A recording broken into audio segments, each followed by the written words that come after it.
Esta exposición consiste en los siguientes temas: la ilustración y el cuestionamiento de la metafísica, antecedentes del pensamiento de Kant, Kant y el cuestionamiento de la metafísica, idealismo alemán.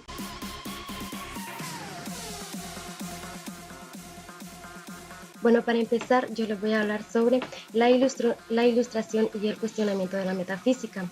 La Ilustración fue una época histórica y un movimiento cultural e intelectual europeo que se desarrolló desde fines del siglo XVI hasta el inicio de la Revolución Francesa.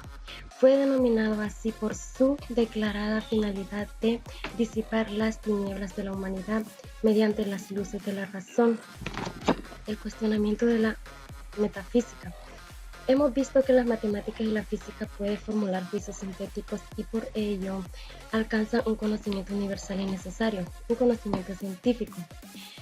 Kant se preguntaba, ¿puede la metafísica formular tales tipos de juicios sintéticos y llegar a ser por ello una ciencia? Bueno, la metafísica, pues, aunque posible como disposición natural, es posible como ciencia. Para que haya conocimiento, un contenido empírico tiene que ser subsumido bajo una categoría. Pero de los objetos de la metafísica, o sea, Dios, mundo y el alma, según Kant, no poseen ningún contenido empírico. Son conceptos puros de la razón, o sea, ideas trascendentales. Esto quiere decir, no nos ofrecen ningún conocimiento, por eso no significa que Kant no les conceda valor.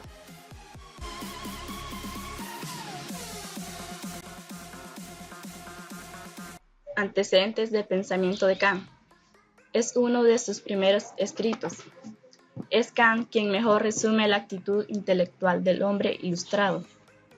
La ilustración consiste en el hecho por el cual el hombre sale de la minoría de edad, estriban en la incapacidad de servirse del propio entendimiento, sin la ayuda y dirección de otro. Esto quiere decir que el hombre debe depender por sí solo, sin la ayuda de los demás.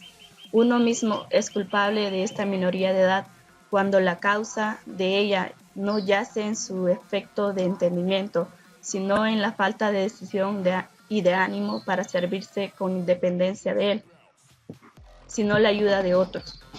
Lo mismo que existen unas leyes físicas esenciales en la naturaleza, se supone que existe una serie de características propias de la actividad racional, naturalismo de la razón ilustrada.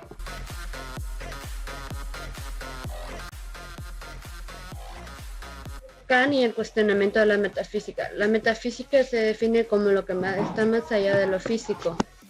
Es el estudio del abstracto de ser y de Dios, la realidad positiva y negativa del estudio que corresponde de divino al ser y el Dios que se convierte en el ser, y la importancia de su confluencia.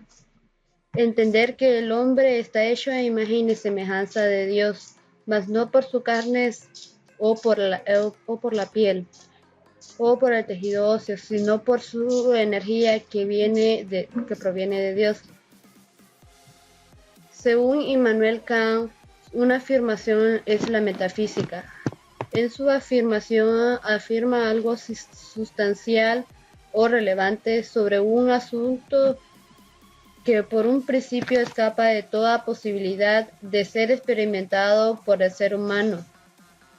Kant la calificó como necesidad inevitable.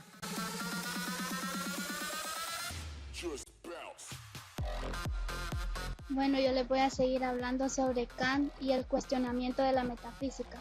Bueno, como todo nuestro conocimiento comienza por los sentidos, pasa de estos al entendimiento y termina en la razón.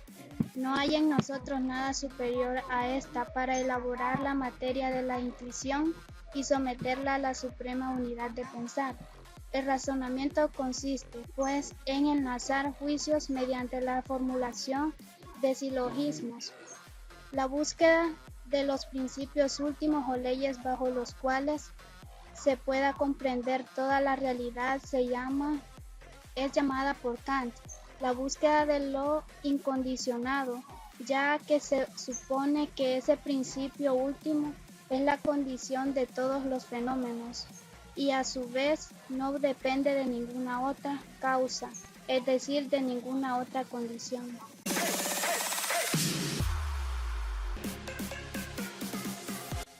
El idealismo alemán.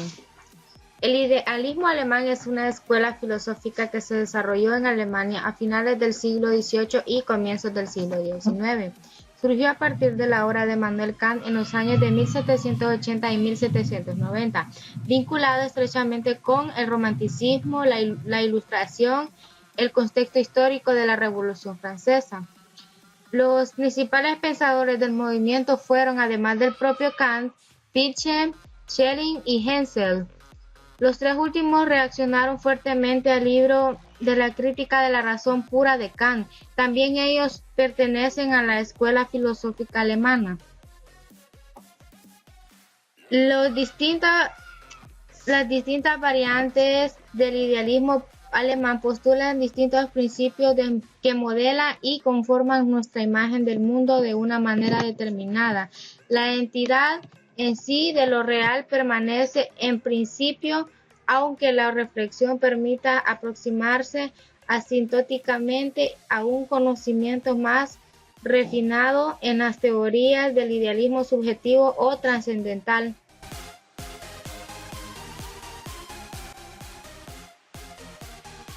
Bueno, yo les voy a hablar sobre los principales pensadores o exponentes del idealismo alemán, entre ellos Immanuel Kant, del cual mis compañeras ya le han hablado anteriormente. Otro pensador es Johann Gottlieb Fichte. En cierto modo, Fichte continúa la filosofía trascendental de Kant, o sea, la investigación de las condiciones de posibilidad de la objetividad en general y de la relación cognoscitiva con los objetos presentes en la facultad de conocimiento misma y previas a toda experiencia. Otro pensador es Georg Wilhelm Friedrich Hegel.